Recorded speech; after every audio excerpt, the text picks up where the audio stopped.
Welcome to Daksha physics YouTube channel. ഇന്നത്തെ വീഡിയോയിൽ നമ്മൾ മോഡേൺ ഇന്ത്യൻ ഹിസ്റ്ററിയിലെ സെക്കൻഡ് പാർട്ട്, അതായത് കഴിഞ്ഞ വീഡിയോയിൽ നമ്മൾ കണ്ടു 1757 മുതൽ 1757 വരെയുള്ള ഇമ്പോർട്ടന്റ് ഇയേഴ്സും അതുമായിട്ട് റിലേറ്റ് ചെയ്ത ഫാക്ട്സും നമ്മൾ കണ്ടു. ഇനി 1757 റിവോൾട്ട്, അതായത് ഫസ്റ്റ് വാർ ഓഫ് ഇൻഡിപെൻഡൻസ്, ഇത് നടന്നതിന് ശേഷം 1858 ഒരു ആക്ട് നിലവിൽ വന്നു. ആ ആക്ട് അറിയപ്പെടുന്നത് ഗവൺമെന്റ് ഓഫ് ഇന്ത്യ ആക്ട് എന്നാണ്. ഈ ആക്ടിന്റെ ഫലമായിട്ട് ഇംഗ്ലീഷ് ഈസ്റ്റ് ഇന്ത്യ കമ്പനിയുടെ പവേഴ്സ് എല്ലാം എടുത്തു മാറ്റി ബ്രിട്ടീഷ് രാജ്ഞിയുടെ ഡയറക്ട് ഭരണത്തിന്റെ കീഴിൽ നമ്മളുടെ ഇന്ത്യ, അതായത് ഇന്ത്യ എന്ന അവരുടെ കോളനി ബ്രിട്ടീഷ് രാജ്ഞിയുടെ ഭരണത്തിന് കീഴിലായി. സോ 1858 ആ റിവോൾട്ടിനെ തുടർന്നാണ് ഇങ്ങനെയൊരു ആക്ട് നിലവിൽ വന്നത്. ഈ ആക്ടിന്റെ ഒരു മെയിൻ സവിശേഷത എന്ന് പറഞ്ഞാൽ അതുവരെ ഗവർണർ ജനറൽ ഓഫ് ഇന്ത്യ എന്നുള്ള പോസ്റ്റ് മാറി വൈസ്രോയ് ഓഫ് ഇന്ത്യ എന്ന പോസ്റ്റ് നിലവിൽ വന്നു.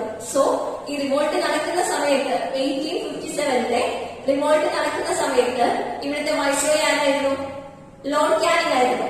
അദ്ദേഹം 1858 ഈ നിയമത്തോട് അനുബന്ധിച്ച് അദ്ദേഹത്തിന്റെ ഗവർണർ ജനറൽ എന്നുള്ള പൊസിഷൻ മാറി അദ്ദേഹം വൈസ്രോയ് ഓഫ് ഇന്ത്യ എന്നുള്ള പൊസിഷനിലെത്തി. So first viceroy of India ആരാണ്? ലോർഡ് കാനിംഗ് ആണ്. 1860 IPC ഇന്ത്യൻ പീനൽ കോഡ് നിലവിൽ വന്നു. അത് തയ്യാറാക്കിയത് മക്കാലെ പ്രഭുവാണ്. ഇദ്ദേഹത്തിനെ നമ്മൾ കഴിഞ്ഞ വീഡിയോയിൽ കണ്ടതാണ്. മക്കാലെ മിനിറ്റ്സ് എന്ന് പറയുന്ന ഇന്ത്യയിൽ ഇംഗ്ലീഷ് വിദ്യാഭ്യാസത്തിന് തുടക്കം കുറിച്ച ഔദ്യോഗിക രേഖയായ മക്കാലെ മിനിറ്റ്സ് തയ്യാറാക്കിയ വ്യക്തിയാണ് ലോർഡ് മക്കാലെ. അദ്ദേഹം തന്നെയാണ് ഇന്ത്യൻ പീനൽ കോഡ് തയ്യാറാക്കിയത്. നിലവിൽ വന്നത് ഏത് വർഷമാണ്? 1860. 1861 ഇന്ത്യൻ ഹൈക്കോർട്ട് ആക്ട് നിലവിൽ വന്നു. അതായത് ഈ ആക്ട് പ്രകാരം ചെറിയ ചെറിയ ഹൈക്കോടതികൾ ഓരോരോ നാട്ടുരാജ്യങ്ങളിൽ, ഇപ്പോ മദ്രാസ് ഹൈക്കോടതി എക്സാമ്പിൾ പറയുകയാണെങ്കിൽ അങ്ങനെ ഓരോ ഹൈക്കോടതികൾ നിലവിൽ വന്നു. സുപ്രീം കോടതി ഓൾറെഡി നിലവിൽ വന്നു വാറൻ ഹേസ്റ്റിംഗ്സിന്റെ കാലത്ത്. അത് നമ്മുടെ വൈസ്രോയ്സ് പഠിക്കുമ്പോൾ പറയുന്നതൊക്കെ. സോ 1861 ഇന്ത്യൻ ഹൈക്കോർട്ട് ആക്ട് നിലവിൽ വന്നത്. 1872 ആദ്യത്തെ സെൻസസ്, ഒഫീഷ്യൽ അല്ല, ഫസ്റ്റ് സെൻസസ് സ്റ്റാർട്ട് ചെയ്തു. അത് സ്റ്റാർട്ട് ചെയ്തത് മേയോ പ്രഭുവാണ്. മെയ് മാസത്തിൽ സെൻസസ് സ്റ്റാർട്ട് ചെയ്തു, അങ്ങനെ നമുക്ക് ഓർത്തിരിക്കാം. സോ ഫസ്റ്റ് സെൻസസ് സ്റ്റാർട്ട് ചെയ്തത് മേയോ പ്രഭുവാണ്. 1872 ആദ്യത്തെ സെൻസസ് നമ്മൾ സ്റ്റാർട്ട് ചെയ്തത്.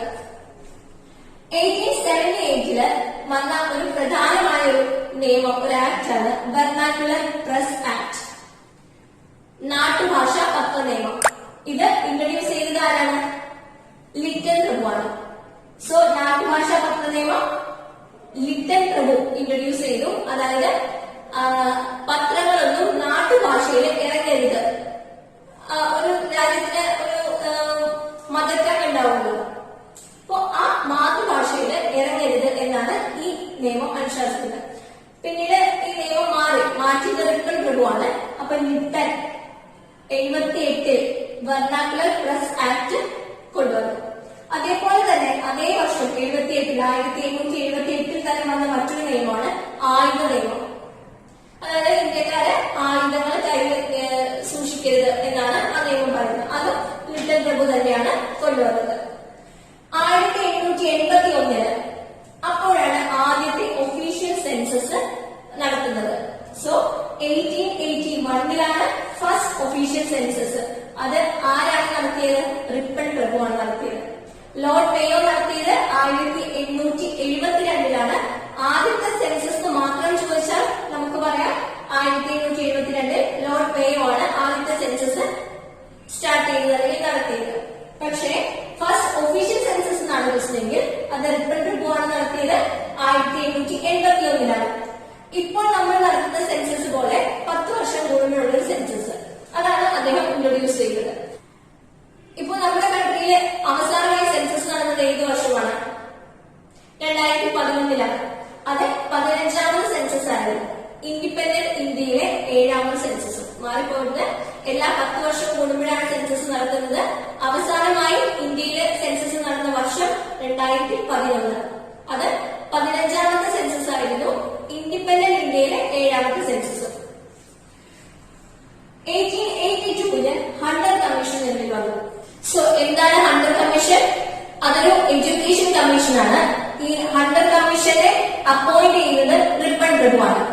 റിപ്പൺ പ്രഭുവിനെ പറ്റി പറയുകയാണെങ്കിൽ അദ്ദേഹമാണ് father of local self government, അതുപോലെ തന്നെ പോപ്പുലർ വൈസ്രോയ് എന്നൊക്കെ അറിയപ്പെടുന്ന വ്യക്തിയാണ് റിപ്പൺ പ്രഭു.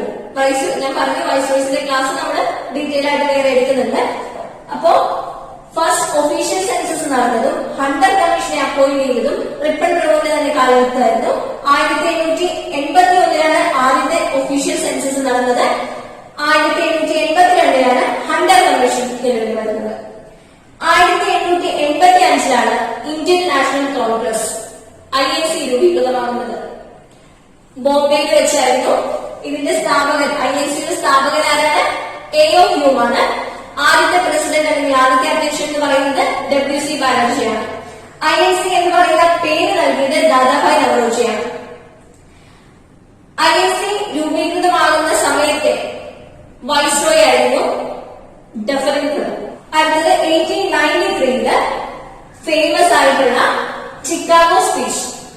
സ്വാമി വിവേകാനന്ദന്റെ ചിക്കാഗോ പ്രസംഗം നടക്കുന്നത് 1893. സോ നമുക്ക് ഒന്നുകൂടി നോക്കാം. 1858 റിവോൾട്ട് ഓഫ് 1857 ശേഷം 1858 ഗവൺമെന്റ് ഓഫ് ഇന്ത്യ ആക്ട് നിലവിൽ വന്നു. ഇതിൻ പ്രകാരം governor general of India becomes viceroy of India. അങ്ങനെ ഇന്ത്യയുടെ വൈസ്രോയ് ആയ ആദ്യത്തെ വ്യക്തിയാണ് Lord Canning. 1860 IPC Indian penal code നിലവിൽ വന്നു. മക്കാല പ്രഭുവാണ് ഇത് തയ്യാറാക്കുന്നത്. 1861 ഇന്ത്യൻ ഹൈക്കോർട്ട് ആക്ട് പ്രകാരം ഇന്ത്യയിലെ ഹൈക്കോടതികൾ നിലവിൽ വന്നു. 1872 ആദ്യത്തെ സെൻസസ് ലോർഡ് മേയോയുടെ കാലത്ത്. പക്ഷെ ഒഫീഷ്യൽ സെൻസസ് ആണെങ്കിൽ 1881 1878 ബർണാക്കുലർ പ്രസ് ആക്ട് ലിറ്റൽ പ്രഭു കൊണ്ടുവന്നു. അത് നിരോധിച്ചത് അല്ലെങ്കിൽ ആ ആക്ട് വേണ്ടാന്ന് വെച്ചത് റിപ്പൺ പ്രഭു ആയിരുന്നു. പിൻവലിച്ചത് ആയുധ നിയമവും ലിറ്റൽ പ്രഭു തന്നെ കൊണ്ടുവന്നതായിരുന്നു. 1881 ഫസ്റ്റ് ഒഫീഷ്യൽ സെൻസസ് റിപ്പൺ പ്രഭുവിന്റെ കാലത്ത്. അതുപോലെ തന്നെ 1882 ഹണ്ടർ കമ്മീഷനെ അപ്പോയിന്റ് ചെയ്യുന്നതും റിപ്പൺ പ്രഭുവാണ്. 1885 INC ബോംബെയിൽ നിലവിൽ വന്നു. ആ സമയത്ത് ലോർഡ് ഡഫറിൻ ആയിരുന്നു വൈസ്രോയ്. സ്ഥാപകൻ AO ഹ്യൂമും ആദ്യത്തെ പ്രസിഡന്റ് WC ബാനർജിയുമായിരുന്നു. INC എന്ന പേര് നൽകിയത് ആരാണ്? ദാദാഭായ് നവറോജിയാണ്. 1893 ഫേമസ് ചിക്കാഗോ സ്പീച്ച്. ആരുടെയാണ് ചിക്കാഗോ സ്പീച്ച്? വിവേകാനന്ദന്റെ, സ്വാമി വിവേകാനന്ദന്റെ. സോ ഇത്രയാണ് നമ്മൾ ഈ വീഡിയോയിൽ കണ്ടത്. നമുക്ക് അടുത്ത ക്ലാസ്സിൽ വീണ്ടും കാണാം.